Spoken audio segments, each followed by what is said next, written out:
Okay, today we're going to introduce what I'm going to call antiderivatives. Not the appropriate word, but it gives some meaning to what we're doing. The appropriate word is integration. But when we say antiderivatives, you think of the opposite of derivatives. So in math, whenever we have an operation or some type of procedure, we usually think of there's a way to undo that procedure or that operation or that function. Kind of like inverse operations. If we add, the inverse of that is subtraction. Okay, if we multiply, the inverse of that is division. For functions, maybe we have the square function, the quadratic. The inverse function for that would be the square root. So when we think about inverses, we think about when we do something, there's a way to undo it. So antiderivatives is going to be our way to undo a derivative. So let's look at the notation a little bit here. Our derivative notation, our command was d over dx. And in this case, we're taking the derivative of f of x. And we said just for a short term now in function notation that we could call that f prime of x. So if we had f, the derivative would be f prime. So in theory, what we're trying to undo is the derivative to take it back to the original function. So we're going to need a new command or a new operator, and that's going to be this little squiggly symbol here. It means to integrate, find the antiderivative. Okay, and we're going to have a function. In this case, we'll just label it f prime of x, and the antiderivative of that will be f of x. Now there's a few things that kind of show up here that we need to make sure we understand.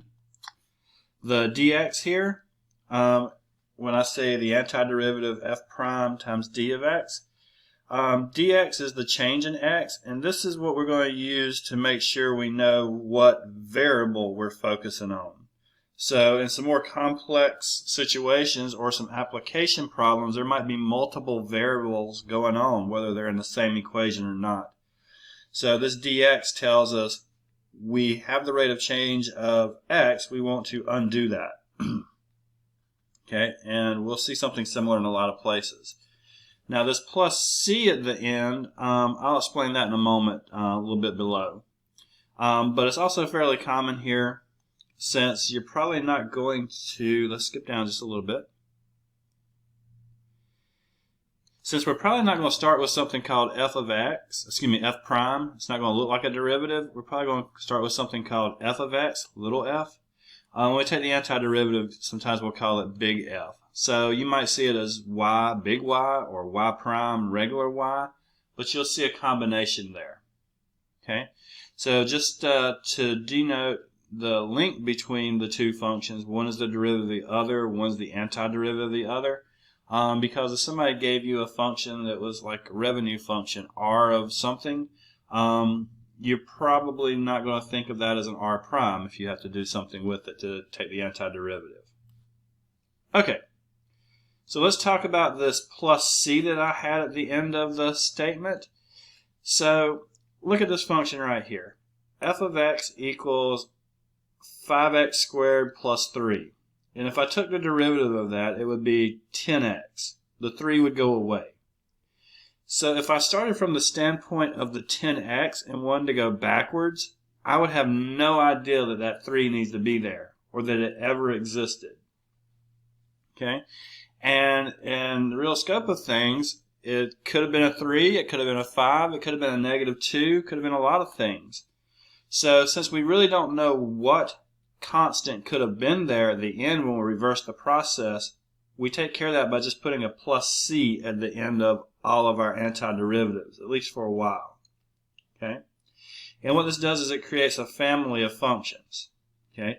So a little bit more information there. Hate it when that happens. Let's see if we can correct without losing too much time. Okay? So let's take a graph here. So the graph of f of x being x squared is just a parabola, and the graph of x squared plus 1 is just a parabola raised up a little bit. So in that case, they're the same function, but just in a different place. So remember the derivative of a function talked about the slope. So these things would have the same exact shape, so they would have the same slope everywhere. They would just have different y coordinates, different heights. So when we say that the antiderivative is something plus c, we're getting the general shape from the algebraic function that we have, and then the plus c could move it up and down. Because the derivative doesn't tell you where you are, it tells you how you're changing. So going backwards, it means you probably never knew where you were unless you had additional information that we'll see later on. So that's the idea. In the next little bit, we'll start talking about using actual rules to take antiderivatives.